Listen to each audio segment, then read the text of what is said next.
ఆచి చికెన్ మసాలా. ఇక వైసీపీ నేత సజ్జల రామకృష్ణారెడ్డి మాట్లాడుతున్నారు. లైవ్ చూద్దాం. గవర్నమెంట్ బిల్డింగ్లు ఎక్కడన్నా ఇంత గ్లాస్ బిల్డింగులు అవి కడతారా? ప్రాక్టికల్ యూజబుల్ గా వర్క్కు తగినట్టు కట్టుకుంటారా? వాటికి డిఫరెంట్ షేపులు అదేది తిరుగుతా పోతాయంట. కాలం ఒకటి దాంట్లో బోట్లు తిరగచ్చు. సెక్రటేరియట్ మధ్య 52 అంతస్తులో పోతే 50వ అంతస్తులో ఎవరు కూర్చోబెడతావు? మనకున్న పవర్ ఫ్లక్చుయేషన్స్ పవర్ ఇదేదన్నా అయితే ఏమవుతుంది? ఓ ప్రైవేట్ వాడైతే తన వైబిలిటీ తను ప్లాన్ చేసుకుంటాడు. వాళ్ళు కూడా పబ్లిక్ ఇన్వాల్వ్ అయిన వాటికి అట్రాక్ట్ చేయాలని పెడతారు తప్ప ఊరికే డబ్బులు ఉన్నాయి కదా అని ఎవరు కట్టరు. కానీ చంద్రబాబు నాయుడు కడుతున్నాడు. ఎందుకంటే దాంట్లో తనకు కావాల్సింది దోచుకోవడానికి అవకాశం ఉంది. అది ఒక పెద్ద భ్రమ క్రియేట్ చేయగలిగిన మెకానిజం ఆయనకుంది ఆ ప్రచారంలో. విజయవాడ ఎయిర్పోర్టు పూర్తి అయింది. ఎందుకు దాన్ని ఇంతవరకు ఇనాగ్రేట్ చేయలే? ఎందుకంటే ఇక్కడ భ్రమ క్రియేట్ చేయాలనుకున్నాడు. ఆ రకంగా విజయవాడను ముంచుతున్నాడు. ఈ పక్క ఉన్నది రెడీగా ఉన్నదాన్ని ఇంటర్నేషనల్ ఎయిర్పోర్టు బిల్డింగ్ బ్రహ్మాండంగా తయారైంది. ఎందుకు ఇనాగ్రేట్ చేయలే? ఏం చేయట్లే. అసలు మోసం చేస్తున్నది ఎవరు?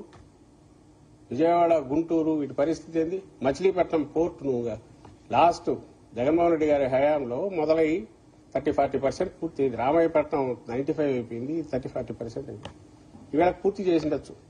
ఆపరేషన్స్ మొదలైతే రియల్ ఎకనామిక్ యాక్టివిటీ కనెక్టివిటీ పెరిగి ఉంది. ఎలాగూ హైవేస్ ఉన్నాయి, కనెక్టివిటీ ఉంది. ఎందుకు చేయట్లా? అది వదిలేసి దీని మీద మొత్తం డైవర్ట్ చేసి పెడుతున్నాడు. పైగా వాటిని ఏం చేస్తున్నాడు? ప్రైవేటైజ్ చేస్తున్నాడు. వాటన్నిటినీ ఎవరైనా ఇలాంటి ప్రాజెక్ట్స్ అన్ని ప్రైవేట్ చేస్తారు.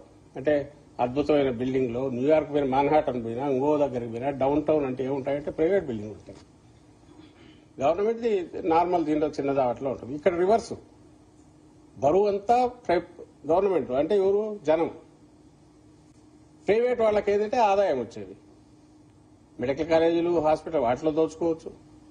ఇదేది మన పోర్ట్లు వాటిని దోచుకోవచ్చు. జగన్మోహన్ రెడ్డి గారు తాను గవర్నమెంట్ తరఫున లోన్ తెచ్చి ఆయన పూర్తి చేసి రెవెన్యూ మొదలు కావడానికి దగ్గరలో ఉన్న దాన్ని నువ్వు ప్రైవేటైజ్ చేస్తావు. సో ఆదాయం వచ్చేవన్నీ ప్రైవేట్కి ఇవ్వు, రాష్ట్రాన్ని ముంచేవన్నీ బరువు గవర్నమెంట్ మీద వేయి. దాంట్లో నీకు కూడా కావాల్సినంత ఉంటుంది. ఇదే ఆయన ఫాలో అవుతున్న సూత్రం చంద్రబాబు నాయుడు గారు. దాన్ని జగన్మోహన్ రెడ్డి గారు క్వశ్చన్ చేశారు. దాన్ని జగన్మోహన్ రెడ్డి గారు క్వశ్చన్ చేయడమే కాదు, నెక్స్ట్ జరగబోయేది కూడా చెప్పారు. ఎందుకు చెప్పారనేది కూడా నేను ఇంతకుముందు ఎక్స్ప్లెయిన్ చేసిన దానిలో అడ్డుకట్ట వేయాలి అనే ఉద్దేశంతోనే దాన్ని చెప్పారు స్పష్టంగా. సార్, ఇప్పుడు రాజధాని ప్రాంతంలో ఉన్న బాధిత రైతుల తరఫున న్యాయ పోరాటం చేస్తామని మీ పార్టీ ఒక కమిటీ వేసింది. కానీ మీ లీడర్స్ అయితే దాడి చేసిన పరిస్థితులు చూసాం. ఇలాంటి సందర్భంలో మీ పార్టీ నెక్స్ట్ స్టెప్ ఎలా ఉండబోతుంది? వారి తరఫున ఏ విధంగా పోరాటం చేయబోతున్నారు?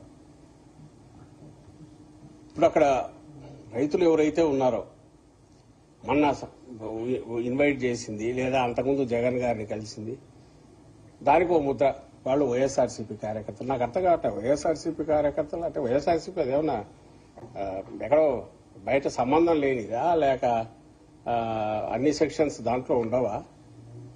రైతులు రాజధాని ప్రాంతంలో ఏ రైతులైతే మా ల్యాండ్ ఇవ్వమన్నారో వాళ్ళ ల్యాండ్ హోల్డింగ్ ఉన్నవాళ్ళు, వాళ్ళు రైతులు, వాళ్ళు వైఎస్ఆర్సీపీ సింపథైజర్స్ కావచ్చు. అటువైపు ఉండేవాళ్ళు ఎవరు? మరి టీడీపీ వాళ్ళు కాదా? పోయిండేది ఎవరు? వాళ్ళు పిలిస్తే పోయినారు. అన్ఇన్వైటెడ్ గానో ఇంకో దగ్గరకు పోలా. నీ కల్చర్ ఎట్లుంది అసలు? ఫస్ట్ థింగ్, ప్రజాస్వామ్యంలో ఎవడి వాయిస్ వాడు వినిపించే హక్కు ఉండాలి అనే దాన్ని నమ్మేవాడైతే చంద్రబాబు నాయుడు వాటిని ఎంకరేజ్ చేయడు. ఆయన దీన్ని క్వశ్చన్, ఎందుకంటే ఆయన పోయిన ప్రతి ఒక్కటి అక్కడ కనపడుతుంది. అక్కడ ఉన్నదంతా ఎవరి వాళ్ళ ల్యాండ్ చుట్టూ ఇచ్చిన వాళ్ళని గుంతలు తవ్వారు. ఇవన్నీ ఎక్కడ దొరుకుతాయి? విలన్ ఏదో సినిమాల్లో చూస్తుంటాం. అవతల పోకుండా దారికి అడ్డం మీద వేయడము, దారి క్లోజ్ చేయడము, గోడ కట్టడము సినిమాలో చూస్తుంటాం. ఇక్కడ ఇవి చేస్తుంటాం. అక్కడ ఆదాయం వచ్చేవాళ్ళు ఆ మట్టి అమ్ముకోవచ్చు, డబ్బు వస్తుంది. ఇప్పుడు కన్స్ట్రక్షన్ నడుస్తుంది. అక్కడ జరిగే అసాంఘిక కార్యకలాపాలన్నీ కానీ, అక్కడ ఉండే అక్రమంగా జరిగే మద్యం వ్యాపారాలు కానీ అవి ఎవడుకోవాలి వాళ్ళే కొట్టుకుంటారు. కొండలన్నీ పిండి చేసేస్తారు, వాటిని పక్కన అమ్ముకుంటారు.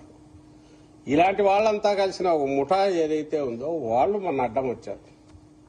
వాళ్ళలో ఎంతమంది రైతులు ఉన్నారో చూడమనండి. అలాగే ఇక్కడ ఇన్వైట్ చేసిన మా వైఎస్ఆర్సీపీ నాయకులను ఇన్వైట్ చేసి అయ్యాడ పరిస్థితులను పిలిచిన వాళ్ళు రైతులు కానీ ఎవరు చూపమనండి.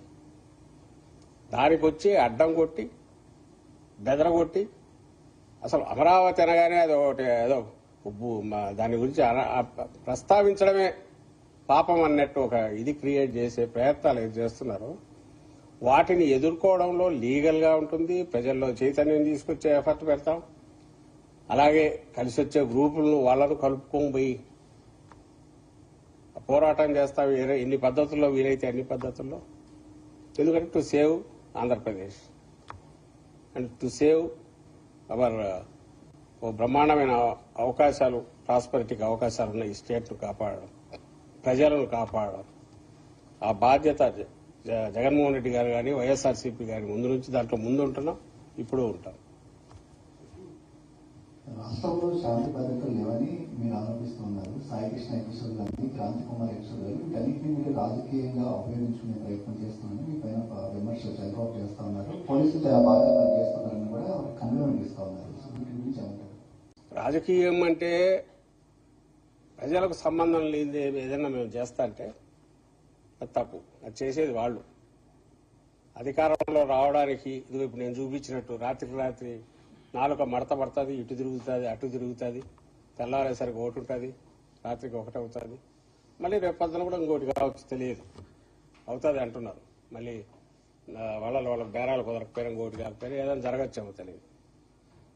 ప్రజలకు సంబంధం లేకుండా ఎలాంటి ఇష్యూ అయినా జగన్మోహన్ రెడ్డి గారు కానీ వైఎస్ఆర్సీపీ కానీ ఇంతవరకు తీసుకున్నారా? ఒక్కటి చూపించండి. యాక్చువల్ మేము చేస్తున్న దాన్ని రాజకీయంగా మీకు నష్టం కదా అని అడిగేవాళ్ళు ఉన్నారు. ఉదాహరణకు ఇప్పుడు ఈ మావిగాన్ కానీ అమరావతి కానీ మీకెందుకు అబ్బా, ప్రజల్లో అసంతృప్తి ఉంది కదా, వదిలేస్తే అసంతృప్తి పెరుగుతుంది కదా, మీరు దాన్ని క్యాష్ చేసుకుంటే సరిపోతుంది కదా, రాజకీయం లాగా చేయొచ్చు కదా, రాజకీయం ఎందుకు ఊరికి అనవసరంగా అయితే మిమ్మల్ని మీరు ఇరికించుకుంటున్నారు అనేవాళ్ళు ఉన్నారు. కాబట్టి మీరు అడిగే దీంతో లేదా వాళ్ళు ఆరోపిస్తున్నట్టు రాజకీయం చేసేవారే జగన్మోహన్ రెడ్డి గారు అయితే ఇది చేయరు. నిన్న మాట్లాడింది ఎందుకు మాట్లాడదు? మాకే సరే ఉంటే ఉంటుంది, కొట్టుకుంటారులే, రేపు వచ్చిన కమిషన్ వేసి ఒక్కొక్కరిని వేసి తాట తీయచ్చు కదా. ఇప్పుడు నుంచి ఆపాల్సిన ప్రయత్నం ఉంది. కావాల్సిన ఇష్యూలు లేవా, డిఎస్సీ లేదా, రైతులు ఇన్ని ఉన్నాయి. కాబట్టి వాటి మీద మాట్లాడాలి, వాటి మీదే మాట్లాడాలి. నిన్న కూడా ఇది వచ్చి విలేకరు అడిగితే స్పష్టత ఇచ్చాడు ఆయన. ఇది ప్రతిసారి ఈ క్వశ్చన్ వస్తుంటుంది, మీరే మీడియా నుంచి అడిగినప్పుడు స్పష్టత ఇచ్చారు. ఈరోజు కూడా ఇక్కడ అవినీతి లేకపోతే, ఇంత అవినీతి, ఇంత దుబారా, రాష్ట్రాన్ని ముంచే కుట్ర, అప్పుల భారంలో ముంచే కుట్ర ఇవి లేకపోతే దాని గురించి ఎక్కువ మాట్లాడాల్సిన అవసరం లేదు. అక్కడ పేదలకు స్థలాలు ఇస్తే వాటిని తీసేశారు, కాంట్రాక్టర్లకు మొబిలైజేషన్ అడ్వాన్సులు పేరిట ముందే ఇచ్చేశారు. వాళ్ళ పని చూస్తే అది జరగట్లే. నువ్వు 14-19 ఏమో టెంపరీ ఏంటివి, 24-29 మధ్య మున్సిపాలిటీ ఏంటివి, అది వస్తే తప్ప పూర్తి కాదంటివి. ఇంటర్నేషనల్ ఎయిర్పోర్ట్ ఒకటి, రైల్వే స్టేషన్ ఒకటి. ఎందుకంటే అంత భూమిలో ఏం చెప్పాలి ఆయనకు దొరకట్లే. ఏం చేసినా 4-5 దొరుకుతాయి. కాబట్టి ఆల్రెడీ స్పోర్ట్స్ సిటీ అనేది ఇంకో స్పోర్ట్స్ సిటీ కావాలంట. ఓ రైల్వే స్టేషన్ 2,000 ఎకరాల్లో 1,500 ఎకరాల్లో రైల్వే స్టేషన్, ఓ 4-5 ఎకరాల్లో ఎయిర్పోర్టు, బహుశా ఇంకొక 5,000 ఎకరాల్లో స్పేస్ సెంటరు, ఇంకొక 10,000 ఎకరాల్లో ఇంకొకటి. ఇట్లా పెట్టుకుంటా పోతుంటే ఏదైనా చేయొచ్చు. రింగ్ రోడ్డు ప్రాక్టికల్ గా ఉండాలన్నా దాన్ని ఎట్లంటే 300 కిలోమీటర్లు రింగ్ రోడ్డు తిప్పినామనుకో, దాంట్లో కూడా వచ్చేది వస్తుంది, చూసుకోవచ్చు. ఇక్కడ ఏమో 3 రోడ్లు 4 రోడ్లు సీడ్ యాక్సిస్ రోడ్లు, ఇంకేదో రోడ్లు పెట్టారు ఒకటి. ఎక్కడికి పోతాయి? 6 లేన్ల 6 లేన్ రోడ్లు. ఎప్పుడు హైవేలు కానీ అంత పెద్ద పెద్ద మెయిన్ వైడ్ రోడ్లు ఏమైనా ఉంటే 2 పాయింట్స్ ఏమైనా కలపాలా, మేజర్ పాయింట్స్. ఎక్కడ కలుపుతారు? ఓ పక్క తెచ్చేమో ఈ ఆల్రెడీ చోక్ అయిన దీంట్లో దించుతారట, ఇంకోటేమో ఆ వైపు ఎటుపోతుందో తెలియదు, అటువైపు కనెక్టింగ్ ఏది లేదు. దాని మీద 1,000 కోట్లు 2,000 కోట్లు 1,000 కోట్లే పెడతారు. ఆల్రెడీ వెస్టర్న్ బైపాస్ కనెక్టింగ్ ఒకటి వచ్చింది, దాని నుంచి కనెక్షన్ ఇవ్వచ్చు, లేదు. సో లేఅవుట్లలో వైడ్ రోడ్లు అని చెప్పి అక్కడ కూడా విమానాలు దిగేట్టు అవి పెద్ద పెద్ద రోడ్లు వేస్తారు. అది లేఅవుట్ వచ్చే నిజంగా వచ్చేది అయితే అని అనుకోవచ్చు. తెచ్చే ఆలోచన లేదు కాబట్టి వీటిని అడ్డగోలుగా రోజు కొత్త కొత్త ప్లాన్ చేస్తున్నారు. ఖర్చు పెరిగే కొద్దీ ఇంకొంచెం ఆదాయం వాళ్ళకు రావాల్సింది పెరుగుతుంది కాబట్టి దాన్ని పెంచుకుంటా పోతారు. సోషల్ మీడియా పోస్టులకు సంబంధించి ఫార్వర్డ్ మెసేజెస్ సంబంధించి లేదంటే ప్రభుత్వాన్ని కానీ ప్రభుత్వంలో ఉన్నటువంటి వ్యక్తులు కానీ హననం చేసే విధంగా కామెంట్స్ ఏమైనా చేస్తే ఒక టాస్క్ ఫోర్స్ ఏర్పాటు చేస్తామంటూ కూడా డిప్యూటీ సీఎం పవన్ కళ్యాణ్ ప్రకటించారు. దానికి సంబంధించి ఎవరో ఎంతూజియాస్టిక్ కొంతమంది తయారు చేసినవి చూశారు. ప్రతిదీ మాట మాటకు డివైడ్ చేసి వాళ్ళు పెట్టారు చూపించాలని, కానీ మీరు కూడా అందరు చూసింటారు. ఆయన అన్న ప్రతి మాట పవన్ కళ్యాణ్ గారు ఆయనకే తగులుతుంది. ఫస్ట్ ఆయనకు తగులుతుంది. ఇంక బూతులు తప్ప వేరే రాని ఎవరు లోకేష్, ఆయన ఆ బూతులు వినడం కూడా కష్టమే. ఆయనకన్నా తగులుతుంది. వీటన్నిటికీ ఒరిజినల్ చంద్రబాబు నాయుడు గారికి తగులుతుంది.